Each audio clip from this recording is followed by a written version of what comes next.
nunes, all in the building. Please give them a warm welcome.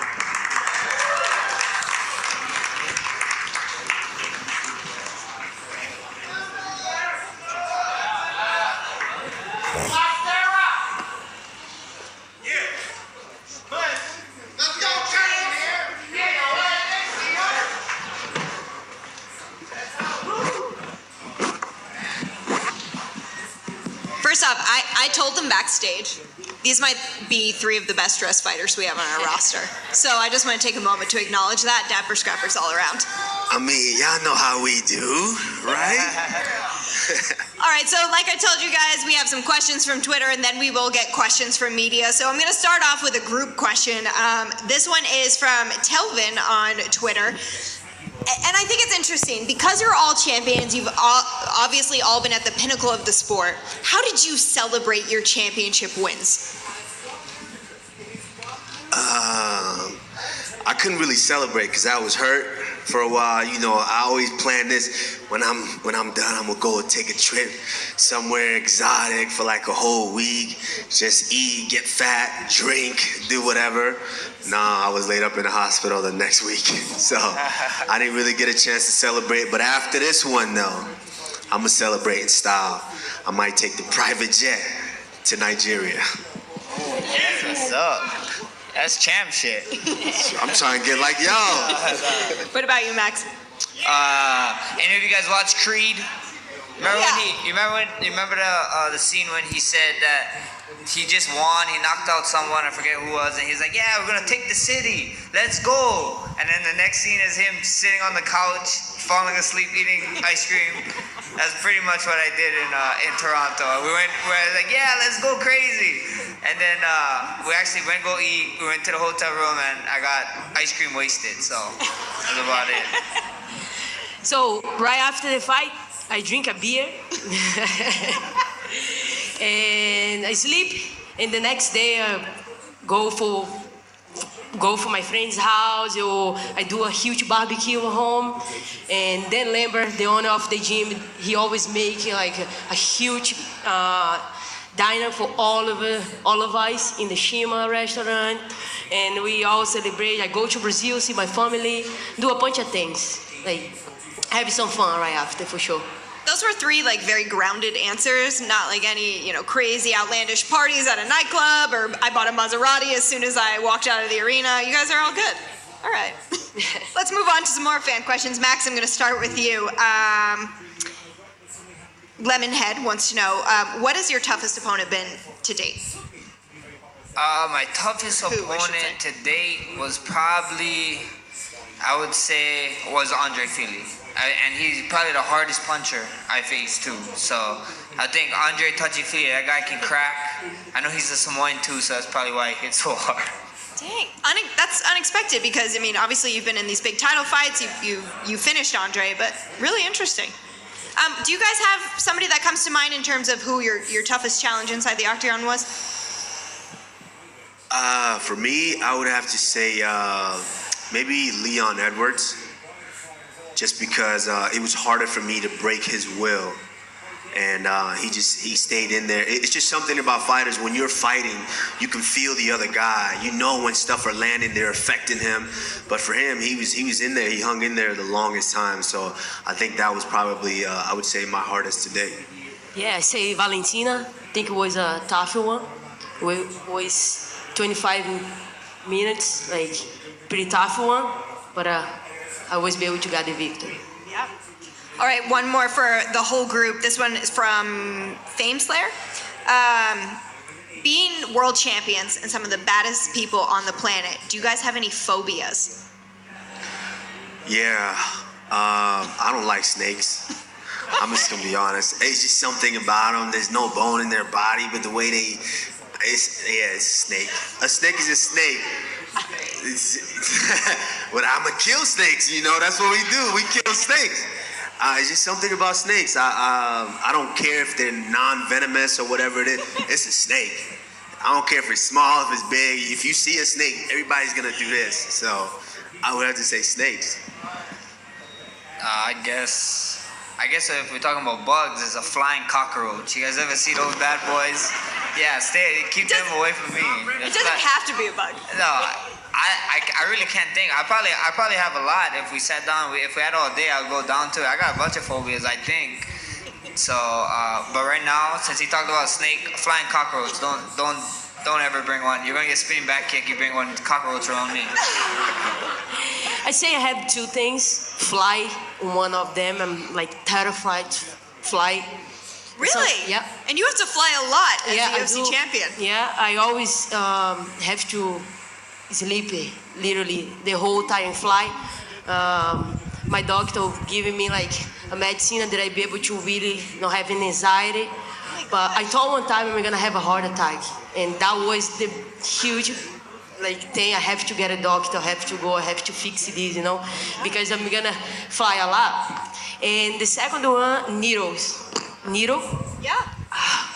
I don't know, but I have this thing, almost a faint, take my blood work. And so, yeah, these two things really I hate the most. So USADA has a hard time then coming to your house taking that blood. Oh yeah, for sure. We hanging out a lot until finally you can do now. But that's amazing. They become my friend now. Oh yeah. 6 o'clock in the morning, we hang out until I can pee, I can do something. Yeah, you feed them breakfast. I know they're always petting my dog when they come to visit our house. I totally get it. All right, Amanda, back to you. They want to know, Mr. Fight Pro wants to know, did you feel more pressure when you first challenged for the belt, or do you feel like there's more pressure defending the belt? Neither. I'm very comfortable, I believe in myself. I know what I'm capable of, In this point, you're supposed to be challenged, All the girls who want to take that belt from you, you have to be ready. And for me, it doesn't matter. I'm going to be ready for everything. I want to piggyback off something that we asked Jermaine, actually. We asked her, obviously she was on the losing side of your first fight, what she was doing differently. And she said, well, 6 years is a long time. Do you even look at that first fight with Jermaine at all? I do. Actually, I see she evolved a lot, of course, especially in her wrestling defense is improved a lot. But actually, her strike changed a lot as well. She used to move more. Now she's kind of more stiff, and that is gonna help me a lot to put in my game plan. And yeah, I look forward for my first fight with her. I feel like if she do the same mistake, I will capitalize and finish the fight. We can't wait for this rematch. Kamru, JBren11 wants to know, how do you keep your nerves down in the build-up, especially with a fight that has so much animosity as this one against Colby? I think Amanda just kind of touched on it a little bit. I think it comes down to believing in yourself. You just kind of, what the work that you put in, everything that you've given, everything that you sacrifice. And so, of course, there's always going to be those nerves because it's like, oh man, did I do enough? Am I ready? You're always going to feel that, but it's, you have to be able to bring your mind back to, shit, I put in too much time. I got beat up by all these training partners, man. I'm ready. You have to be able to just hone all of those and use it once you get in there. I've surprised myself sometimes with some of the things I'm able to do in there, because we all know, 3 weeks, 4 weeks before the fight, leading up to the fight, we're getting beat. You're just tired. Your body's exhausted from all the long training camp. You're getting beat up by training partners who normally can't even land a punch on you. They're taking you down, beating on you. But it's just a matter of, just believing in yourself once you get in there and controlling all of those nerves. I think that's truly what makes champions champions. Absolutely. Max, you told me that you wanted some fun questions. So Arturo Jr. 91 wants to know if Spam is an essential part of your diet. Spam musabis. I wish. You see, everybody keep talking about, look how big. I got problems stop eating the cupcakes, so I gotta give up Spam or cupcakes, and I got a sweet tooth, so cupcakes. Okay, fair enough. I'm gonna go with a more serious question now. From Fight Night Chat wants to know, how have you dealt with your losses so well and bounced back so successfully? It is what it is. It is what it is, for real. You know, it's sometimes that's just how life goes. You know, it's only a loss if you don't learn. And we learned a lot. You know, we learned a lot in that fight early in April, and then you guys got to see me grow in July when I fought Frankie. So it's just stepping stones. Everybody they get so caught up in winning and losing, this and that. I just go out there to perform. If I show up there, that was the best max my night, and you know, three guys didn't score my way. So we went back to the drawing board. We came back stronger than ever, and we be back stronger than ever on Saturday night.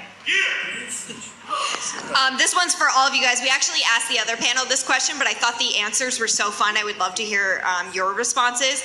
Have you guys, this is from Infame Slayer, have you guys ever fanboyed or fangirled over another fighter or athlete?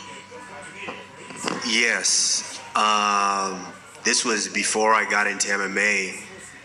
It was the first time, and ultimately the guy that ended up pushing me towards MMA is the first time I met Sugar Rashad Evans. I was at the Olympic Training Center, and I got called up to Denver to just come train with my friend King Mo. And so I get up there, and I'm in the locker room. And at this time, I'm living at the Olympic Training Center. I'm just a wrestler.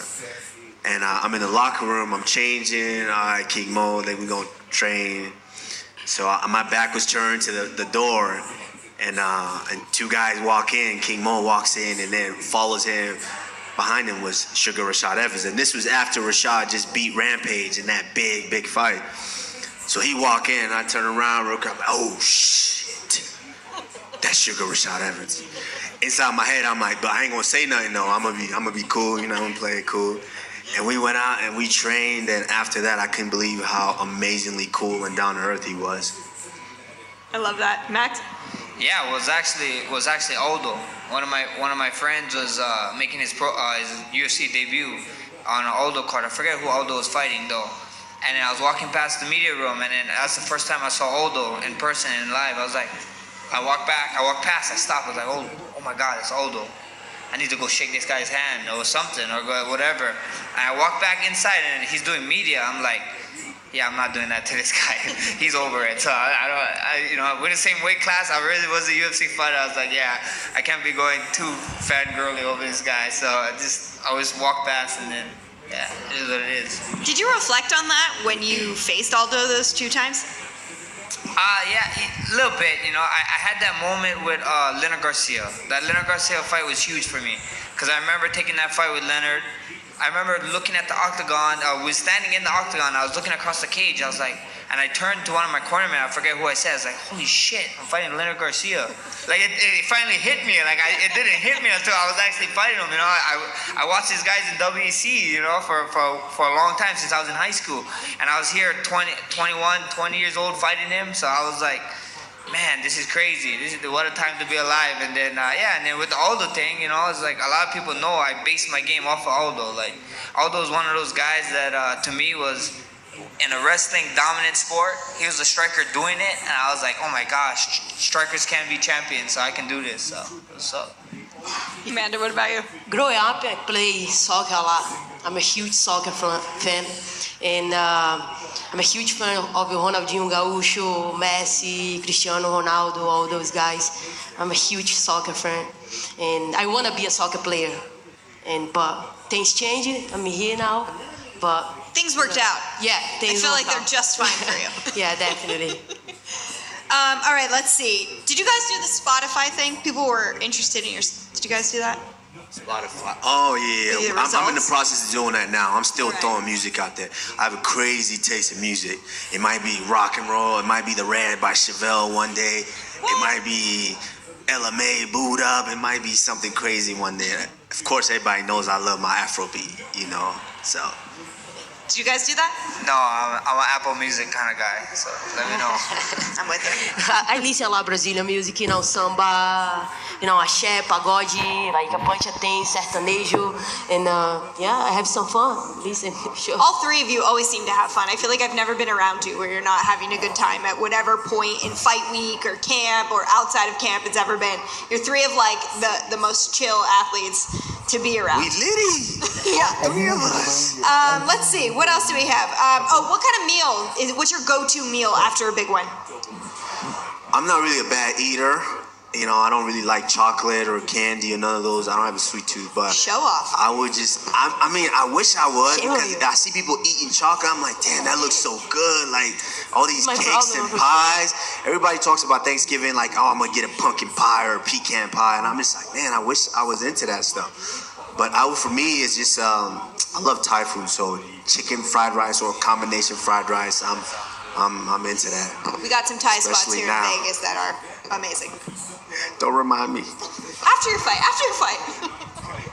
I love baked goods, pastries, donuts, cupcakes, whatever. Somebody gave Me too. actually one of my fans just gave me a basket. It's unembedded and had 2 cupcakes in it. I was like, really? Like right now? But thanks for looking out. Yeah, but I love any baked goods. You want a key to my heart? Go bake me something real good. The sweet stuff is, I miss the most in my diet, you know? And like chocolate, like ice cream, all those things, like I can't wait after the fight. I can like really sit it down in front of the TV and then just like stay there. They're all ready for weigh-ins in 48 hours is the moral of the story right now. You wanted some weird questions, so here we go. This is a space aliens question I asked the last panel. If space aliens announced they were going to destroy the world in 24 hours and there was no way to avoid it, and you had unlimited resources, what would you spend the time doing? Well, it depends. Are they like destroy? They got like laser cannons, like all stuff that we can't defend against, or they just got regular shit to fight us like we got? I think they do. I think they have lasers. Okay, if they got all that stuff that we can't defend against, I mean, we're fucked. They just gonna kill us. But if they don't, I'm gonna assemble an army. Francis Ngannou will be in the front of the army. So, come on, aliens. Yeah. I would get all my family together, get Nina and everybody, my dogs, all the animals together. Let's die together, you know. Let's hug each other and let's go together. Very respectable answer then. I mean, that's all you really can do. Get your family, have one last supper. They said they're gonna destroy the Earth, right? They're not gonna take us. They're just gonna destroy it. So 24 hours. Let's just like binge food. Let's go hit up Cheesecake Factory or something, and let's just make them cook a bunch of freaking cheesecakes. I want them. Okay, that's fair. I don't know if anyone will be working those last 24 hours. But They usually got some just on display all the time. So maybe we fight over You those. know it's somebody gonna be there working that overtime, getting that overtime pay. Just in Somebody's case. there. Yeah. All right, let's go to something a little bit more respectable here in my questions. The username is he should finish. Does your motivation ever dip? Obviously, you guys are constantly training so hard. There's always a new challenge and a bigger fight in front of you. But do you ever just have days where you're like, oh, how do I keep going? Yeah, I think it's very, very hard, which is why like time never stops for anybody. You know, it keeps going. So it's very hard to just you can't be 21 forever.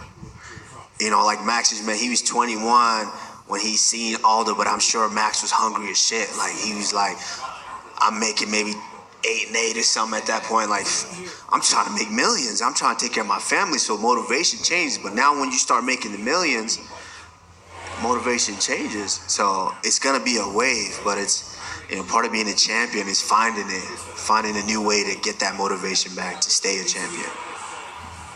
Yeah, I feel like the hardest part is like when you 3 weeks away and then you get injury.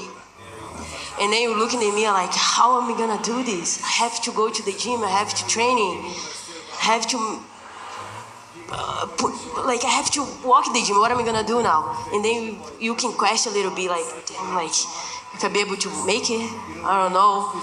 But, you know, my wife is next to me every day, you know. You have to have somebody like push you sometime when you really like not there.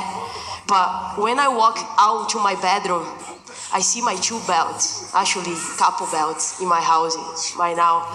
And that is the biggest thing motivating me. I want to see those things forever in front of me every day that I wake up. And I walk the next day and go to the gym, even sick. When I go to the gym, the coach put something together, we can at least break a sweat, and I go back home happy. Yeah, for sure. It's people keep forgetting we're humans too. We got mental stuff, we got personal stuff going on. Injuries happen, and you just gotta get remotivated.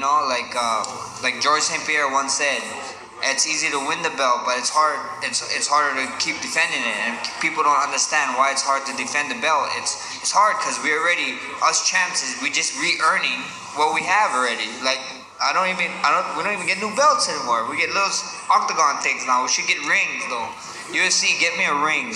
I want rings. I want to be walking around with rings like Jordan or something like this. Tom Brady too, So at the end of the day, that's just it. You just gotta keep on digging deep in yourself and finding questions. Like me and my team, what we love doing, we love figuring out questions or problems. Like people say, like this guy gonna be too much in.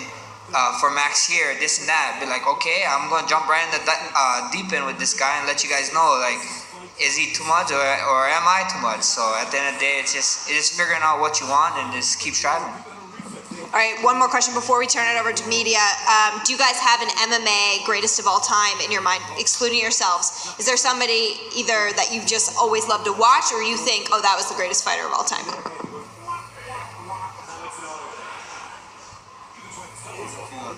It's a hard question, I guess. Greatest of all time.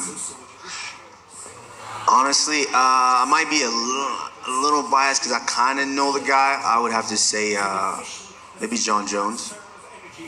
I know he's got a lot of. I know he's outside the octagon things, kind of, tarnish a little bit of that reputation. But to be able to go on the run that he went on, slaying champ after champ after champ after champ, the way he was doing it, I would have to say he's probably the best we've ever seen. No offense, guys.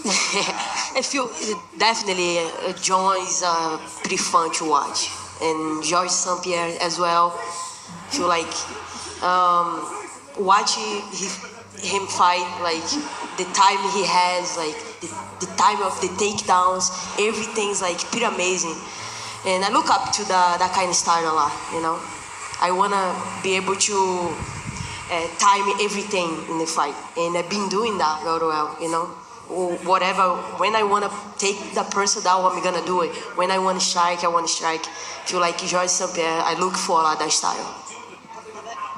Yeah, I think mine's a GSP. Yeah, just amazing, especially what he did and what he was doing, and then it kind of showed how he's human too. Like that Matt Serra fight kind of got away, and then he came back, and he just kept becoming stronger and stronger. So I think GSP for sure is up there for me.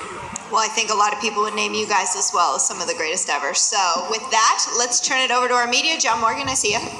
Let's start with Amanda, please. Amanda, your last two performances especially have been spectacular, and everybody says you're the women's GOAT, no question. Do you feel like a responsibility to go out there and do things like that every time? Is it enough to go get a decision and hang on to your belt, or do you feel like as you're preparing, you have to do something spectacular every time? No, I just want to be ready, I have to defend those belts, I don't want to have those belts at home, and I want to keep making history, keep having the belt, defend as long as possible, and be ready. I think that be ready, mentally strong to get through everything. And I know you've made it clear you want to keep defending both belts. Can't look past this fight, of course, but 2020, next year, what's it going to look like? Ideally, what would you do next year? I'm going to defend my belt right after this one. Next year, I want to defend my 145 belt. Keep making history. Keep making something nobody did it before. And would you go back and forth each time, you think, or would it depend on who's ready? Yeah, I'm going to do it, It depends on my body, If my body responds very well, and I will keep it doing till forever. Thanks, man. Max, last time you were scheduled to compete here in Vegas, things didn't go so well. I'm just curious kind of what the vibe has been like as you've been in town. Have there been any, weird memories from that week, or weird things where you're kind of feeling eerie memories of that week? Nothing at all, man. This is the 9th island. I got a bunch of Hawaiians here. I got a bunch of Hawaiians flying in. A bunch of Hawaiians live here, so I just can't wait for Saturday, man. I can't wait for this weigh-ins, get this weigh-ins over, and then I get to see Alex Acosta Octagon for me. Can you talk Can you talk about where you're at? I mean, you fought everybody at 145, but you fought the greats, man. This guy, it's kind of his time in the spotlight for the first time. Where does he rank? What do you see in him? Is he a worthy challenger? Oh yeah, for sure. He's the number one contender. He went to Rio, fought the King of Rio, got a decision in Rio. So kudos to him. But this is MMA, man. You guys all know. You guys all work in the MMA business. There's a new face every 2 weeks. So whatever face, whatever cupcake, whatever mysterious flavor pops up, let me know. I want the first crack at it. Thanks, Max. Kamru, I gotta ask, man. I mean, you are incredibly relaxed and a bit jovial right now. I mean, we think about the build-up to this fight. It has been intense. It's been crazy, and you seem kind of chill right now. So I gotta ask, what the mood is like for you a couple days out from this fight finally being here? And I mean, is this fight personal to you? I'm relaxed because this is. It's a fight. At the end of the day, I'm gonna be locked in there and I'm gonna do what I've been training to do. So I don't think anything much more than that. Just because this clown is running his mouth as much as he wants, hey, he's worried about me. I'm not worried about him. He's the one who's talked all the shit in the world. So now he has to go prove that. The pressure's on him. I'm champ, not him. He has to come out there and prove it. But man, I'm relaxed. This is the 4th time this fight should have happened. Actually, 5th time this fight's been offered to him. I've accepted every single one. He hasn't. So there's no other person for him to fight except me. So that's why he's pretending to you guys like, oh, he wanted this fight, this and that. Because there's nobody else. You want to be the champ. You got to come beat the champ. So trash talk is trash talk. I mean, that happens leading into fights, but he's laid some serious claims on you out there about like failing drug tests and not being able to pass USADA. Obviously, we haven't seen any of that, but I mean, what do you think when he says things like that? Okay, if I failed a drug test, wouldn't you guys know? I mean, John Jones, some of these guys are the biggest stars. If they fail the drug test, everybody knows. Wouldn't it be better for the company to not leak those guys failing drug tests rather than me?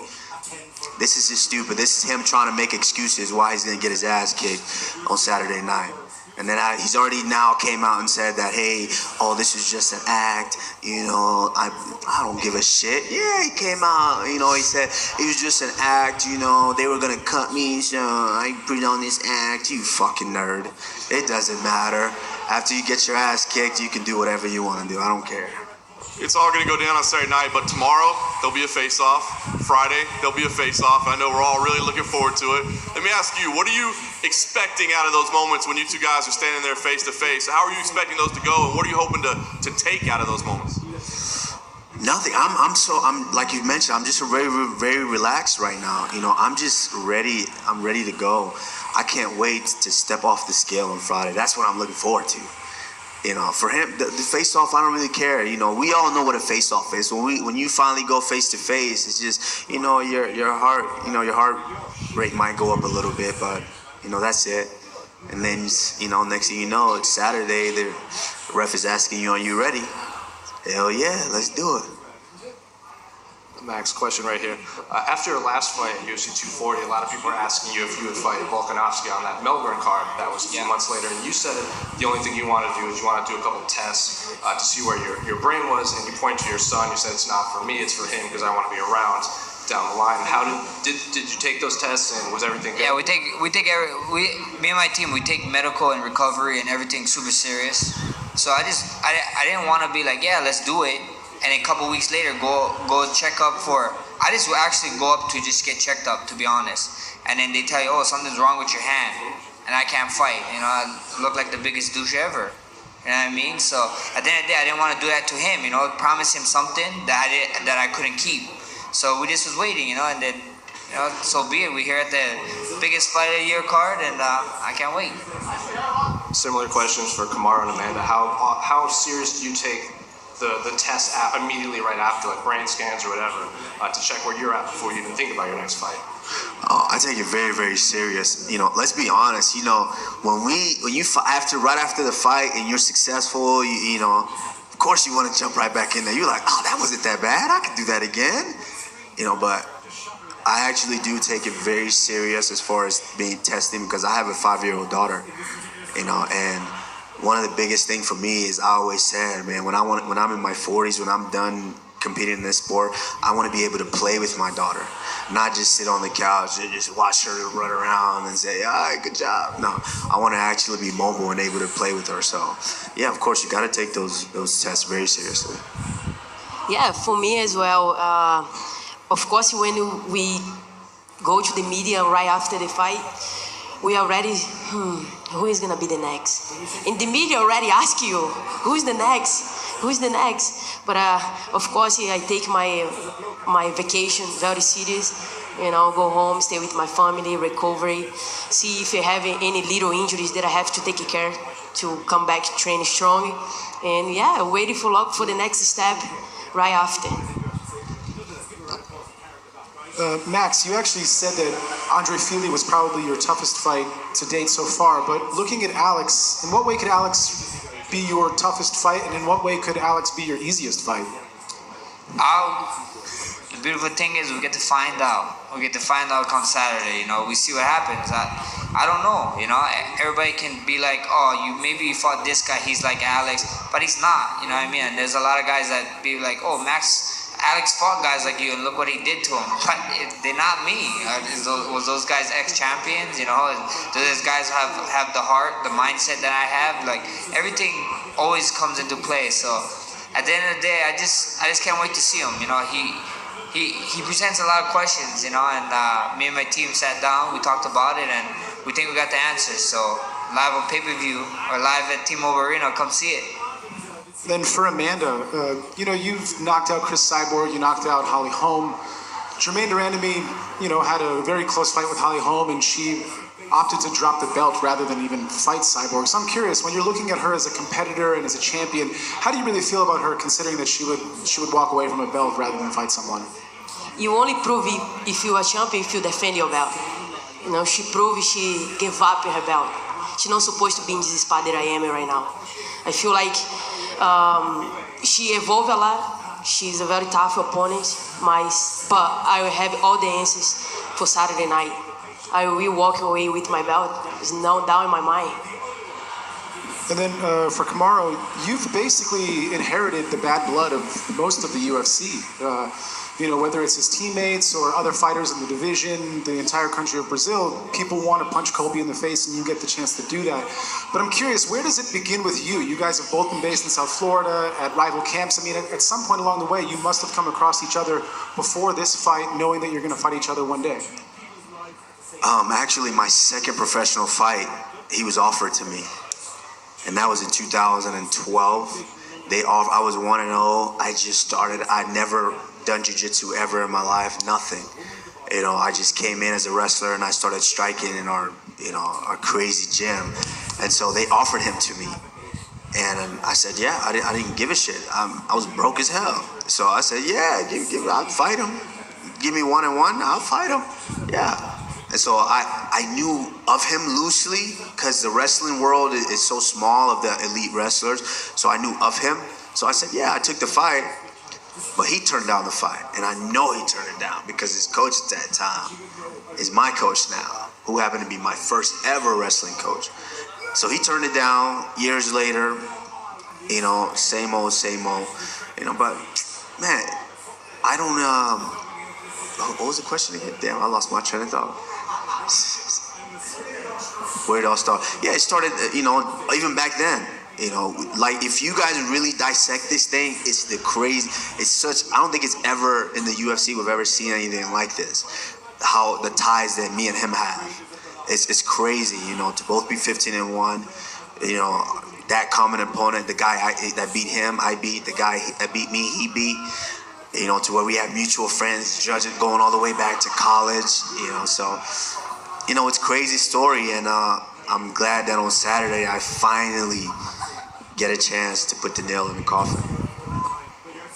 Hey guys, thanks for taking the time out.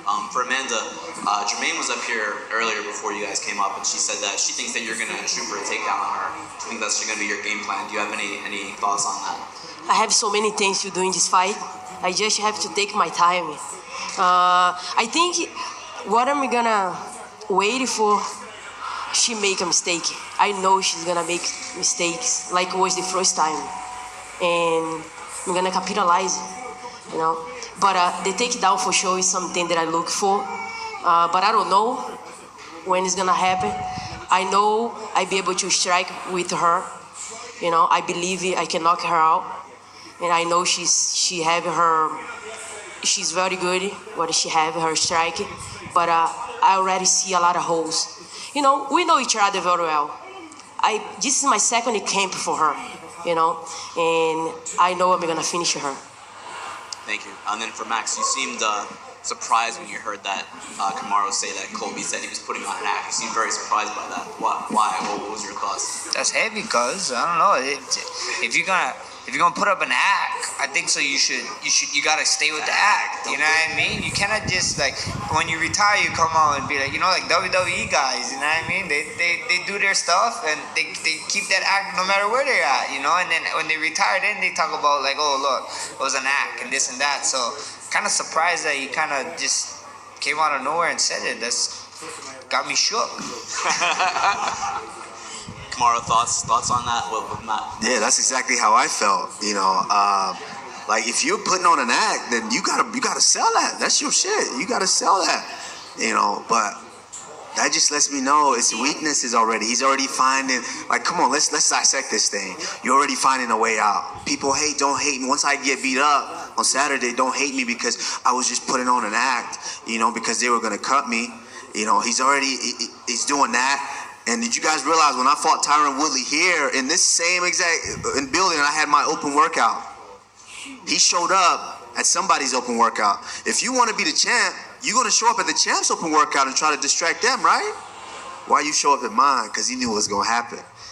He knew I was the most dangerous guy in the division, and he knew that I was a fight he didn't want. So he'd already been showing his card for a long time. So back to that question, whoever asked why I'm so relaxed, I'm relaxed because I know what I'm finna do.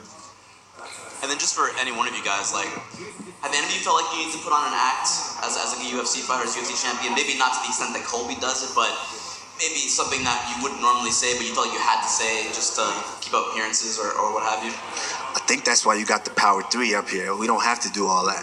We just be ourselves, and hey, if you like me, you like me. If you don't like me, hey, more power to you. Yeah, exactly what he said. You know, I got a team. They actually pull me back on the leash because I like being wild, you know what I mean? Like people was like, what? On embedded, like people was like, why are you hiking? The biggest you fight before the Ortega fight, why are you snowboarding? I'm like, guys, because they won't let me do other stuff. So this is the safest stuff that they can kind of control me in. So you know, no act at all. You know, people gonna believe you, and but we in fighting. At the end of the day, you gotta fight. You know, go out there, go win fights, and everything will fall in place. Yeah, me too. You know, my coach, my girlfriend, and my family. My mommy always talk to me like, you don't need to jump in the cage after the fight. It's like, come down, like, you know. They have me on a leash for sure because, you know, this lifestyle is crazy. You know, fighting like we like all pumping it, adrenaline, everything. You don't know how to handle sometimes. But, you know, that's why we surround with good people. You'll be able to have your back. Thanks, guys. We're good? Okay, guys. Give it up for the champions. They all have more media to do today. I'm sure they've got workouts planned. We've got another full media day tomorrow. You guys, we really appreciate your time. We appreciate you having fun with this. Thank you so much for joining us for the athlete panel. Thank you guys for coming out. Thank you. Once again, thank you to everybody who sent in their Twitter questions. Hopefully this is something we can do more often. Thank you to Level Up here at the MGM Grand for having us. And don't forget that on Friday, doors open at 2 p.m. for the UFC Houston press conference. John Jones, Dominic Reyes, Valentina Shevchenko, and Caitlin Chookagian will all be in the building, followed by weigh-ins, and then, of course, UFC 245 this Saturday, where you can see those three step into the octagon for the last three fights of the night. Get your tickets. They are still available. Thank you guys so much. We appreciate it.